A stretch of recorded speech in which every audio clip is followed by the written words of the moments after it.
هو رئيس مباحث في سجن أسيوط، واعتقد هو هيتكلم عن لما كان رئيس مباحث في سجن المنيا بالنسبة لأحداث ثورة 25 يناير. للسؤال هو ايه اللي حصل في 25 يناير او الأسئلة، يا ترى معانا سيادة المقدم. مساء الخير يا استاذ حافظ. اهلا، مساء الخير يا فندم، اتفضل حضرتك. وتحياتي حضرتك للساده اللواءات الموجودين اساتذتنا وللساده الضباط الزملاء كلهم الموجودين عند حضرتك. واولا انا حاليا مفتش مباحث سجن اسيوط، وكنت رئيس مباحث سجن المنيا اثناء احداث ثوره 25 يناير. وعشان ما اطولش على حضرتك، المثل اللي انا هضربه لحضرتك ده كان حضره ضباط محترمين اكثر مني حرصا على مستقبل هذا البلد. وباختصار شديد، احنا احداث سجن المنيا بدات يوم 14/2، وكان مسلسل هروب السجون بدا من يوم 29 يناير زي ما الساده كلهم الموجودين حاضرين. كان كل يوم في السجن بيهرب، ووصل عددهم حوالي 12 سجن. تمكنوا من الهرب بالكامل من السجون.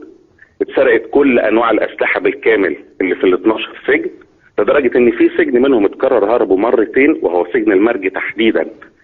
من ضمن ال 12 سجن حضرتك في سجون تم فعلا اقتحامها من الخارج، ده موضوع غير قابل للنقاش، وهو سجن المرج والسجن ابو زعبل. باقي السجون هربت ازاي؟ يسال في ذلك قيادات مصلحه السجون اللي كانت موجوده في هذا التوقيت. واللي تستشف حضرتك من رد على السؤال ده، اللي حصل معانا تحديدا في سجن المنيا كان يوم 14/2، وكان ايامها اللي هو محسن مراد اللي هو مدير امن القاهره، حاليا كان مدير امن المنيا. وانا طبعا حضرتك عارف كانت انقطعت كل الاتصالات بيننا وبين قياداتنا في المصلحه من يوم 28 يناير.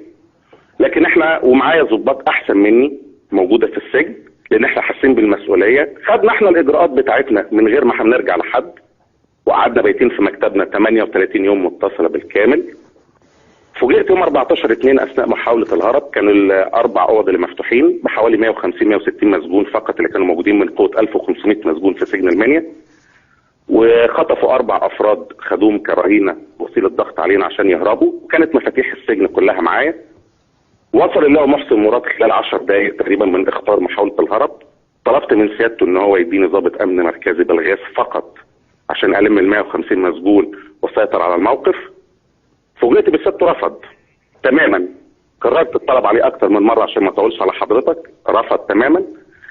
في خلال فتره رفضه قعدت حوالي ساعه الا ربع تقريبا. طبعا انا عارف ان المساجين اللي جوه بتكسر الاوض على زميلهم وبتخرجهم، الى ان وصل عدد المساجين اللي خارج الغرف من 186 اوضه اتفتح عندي 113 اوضه، بما فيهم نزلاء الاعدام والنزلاء شديد الخطوره. في اللحظه دي انا كان بيتبادر لذهني كل الكلام اللي كنا بنسمعه من يوم 28 يناير عن الاهمال والضباط المتعمد. انا كنت رافض الكلام ده، وكنت واحد من الضباط لا يمكن اصدق يعني ايه ضابط يسيب مكانه، او يعني ايه ضابط يفتح سجن. لكن عشان اكون صريح مع حضرتك، ودي شهاده امام ربنا، ان في اللحظه دي من الموقف المتخاذل اللي هو محسن مراد وهدوء الاعصاب الشديد اللي هو فيه، اللي مش متناسب اطلاقا مع الموقف وخطورته اللي احنا فيه، جه على ذهني الكلام اللي انا كنت برفضه. ورحت لسيادته قلت له يا فندم انا جيت لسعادتك اكتر من مره، سعادتك جاي تعمل ايه هنا بالظبط؟ قال لي اتفضل خليك على مكتبك بره وانا هتصرف. قلت له حضرتك من ساعه ما جيت انت ما بتتصرفش في حاجه. وبعد اذن حضرتك، اللي في دماغ سعادتك بالحرف الواحد يا استاذ حافظ، اللي في دماغ حضرتك مش هيتم عندي. قال لي يعني ايه؟ قلت له يعني سعادتك ما فيش مسجون هيهرب من سجن المنيا الا على جثتي. في اللحظه دي الافراد اللي موجودين كلهم حسوا فعلا ان هم ما حدش فيهم جبان. فوجئت بيه راح سيادته مديني ظهره وراح متصل بالموبايل بتاعه، قال لي اتفضل يا بيه اتكلم. مين يا فندم؟ قال لي عدلي بيه فايد. كلمت عدلي بيه فايد على التليفون. اؤمر يا عدلي بيه. قال لي يا عمرو يا ابني انا اخوك الكبير. قلت له يا فندم انت سعادتك استاذنا امرني. قال لي انا خايف عليك يا ابني، اسمع كلام محسن بيه واطلع بره وسيبه هو يتصرف. قلت له يا فندم كل ما حد يكلمني يقول لي خليك بره خليك بره، للمره الثانيه بكررها لحضرتك، انا مش هسيب مكاني ومفيش مسجون هيهرب من سجن المنيا. وكان معانا ضباط جيش تشرف وضباط امن مركزي وقوات امن في المنيا تشرف، بدون ما اذكر اسماء عشان ما اسببش لحد فيهم اجراء، وابقى انا الوحيد اللي متحمل نتيجه هذه المداخله التليفونيه فقط لا غير. ولغينا محسن بيه مراد واقتحمنا العنبر، وربنا وفقنا وطلعنا الاربعه اللي مخطوفين من جوه، و3 مساجين توفاهم الله و11 اصيبوا بالقانون. وبعد ما نزلت احد القيادات اللي هو على راس قيادات امن المنيا حاليا طلب مني ان ادخل اعتذر لسيادته واضيف كلمتين في مكتب المأمور. دخلت لسيادته المكتب ومعاه ال4 افراد اللي مصابين اللي كانوا مخطوفين. يا فندم شرفنا حضرتك، وشرفنا ومحدش عندنا هارب، والاربعه هم رجالتنا تمام. وبعتذر لحضرتك عن اي حديه في اسلوبي في كلامي مع حضرتك، لان كان كل غرضي حرصي على المكان. انت مش عارف انت عملت ايه يا بيه؟ قلت له يا فندم انا ما عملتش حاجه غلط، انا هوريك. قلت له والله يا فندم وريني. فوجئت سعادتك بعديها بشهر بالظبط قرار انتداب لاداره البحث الجنائي في القاهره، يعقبها قرار ايقاف عن العمل في تاريخ 21/5. كل ده عشان الموقف اللي انا حكيته لحضرتك باختصار شديد جدا يا استاذ حافظ. وردا على الساده اللواءات اللي موجودين عند حضرتك اللي بيقول لي سعادتك التفتيش، انا قابلت السيد اللواء منصور عاصم يوم 6/7 وشرحت لسعادته الكلام ده تفصيلا، وقابلت محمد بن ابراهيم اثناء زياره سيادته في الاسيوط يوم 20/2 وحكيت لسيادته تفصيلا. سئلت في التفتيش بالمستندات 6 مرات. احنا ما عندناش تفتيش يا استاذ حافظ، اللي عندنا جهاز بيدار من قيادات في الوزاره لا زالت بتعمل لصالح حبيب بالعدلي، والعدلي بيفات في السجن، واللي يقول غير كده يبقى غلطان. وطول ما الوزاره مقتنعه ان مفيش قيادات تابعه لهذه القيادات المحبوسه، يبقى الوزاره مش هتيجي قدام خطوه واحده. وانا متحمل نتيجه اللي بقوله لحضرتك. نعم. روايه حضرتك دي سياده المقدم ده تاكيد على انه ما تذكره عائله الشهيد اللواء محمد البطران رئيس المباحث مصلحه قطاع السجون، بانه هو ايضا ربما قتل لانه حاول يمنع تهريب السجون لاحداث فوضى في مصر كثوره مضاده. يا استاذ حافظ كويس ان حضرتك فكرتني باستاذنا محمد بن بطران رحمه الله عليه وعلى كل شهيد من شهداء الشرطه. وانا يعز عليا ان كل ضابط دلوقتي وكل فرد بيتوفاه الله واسرته بتتبهدل، زي اخت الفاضله اللي عند حضرتك اللي لغايه دلوقتي مش عارفه جوزها فين.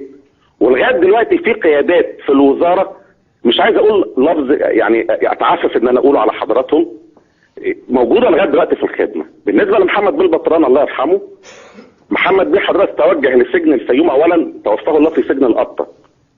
وايه الغرض يوم وفاته انه يصار اعلاميا انه توفاه الله في سجن الفيوم؟ دي نقطه يسال فيها قيادات مصلحه السجون، دي نمره 1. نمره 2 ان محمد بن بطران توجه لسجن الفيوم يومين متكررين ورا بعض، يوم الاربعاء اللي هو يوم 26 يناير ويوم الخميس اللي هو 27 يناير، لان كان حصل احداث شغب في سجن الفيوم. وسيادته مشكورا كان بيجي من القاهره لسجن الفيوم يلم السجن ويلم احداث الشغب وينبه على القيادات اللي فيه بان انتم ما تفتحوش على المساجين لان الايام دي ايام عصيبه امنيه. تاني يوم يخالفوا تعليمات سيادته ويفتحوا اللي على المساجين، لغايه ما حصل اللي حصل في سجن الفيوم، هرب بالكامل 4500 مسجون باسلحتهم بالكامل.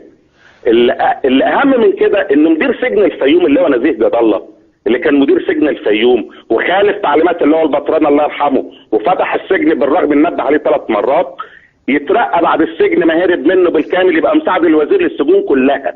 واحد ما قدرش يحافظ على السجن اللي كان فيه تمسكوا السجون كلها. خد ما عند حضرتك هذا المنطق وهذا الاسلوب وانت تقدر تستشف ايه اللي حصل لمحمد بن بطران الله يرحمه. لكن حاجه انا ما شفتهاش بعينيا فما اقدرش ان انا افيد فيها، لكن كل الشواهد وكل المعطيات للواقع اللي حصلت لسيادته تؤكد ان في حاجه غلط. ايه هي؟ الله اعلم. شكرا جزيلا. مين يجرؤ سعادتك يدي امر يا استاذ حافظ؟ مين يجرؤ يدي امر في وجود لواء زي اللواء محمد البطران الله يرحمه اثناء محاولته السيطره على الشغب في سجن القطه؟ مين اللي يقدر يدي امر بضرب النار وفي لواء موجود بالرتبه دي؟ لو قالوا ان هو مجند زي ما هم بيقولوا، طب ما يجيبوا المجند اللي طلعت منه الطلقه غلط. ايه المشكله؟ وانا متاكد ساعتها ان اسره محمد بن بطران هترتاح وهتسامحه. لكن طول ما احنا بنعتم على الموضوع ونقول ما حصلش ازاي؟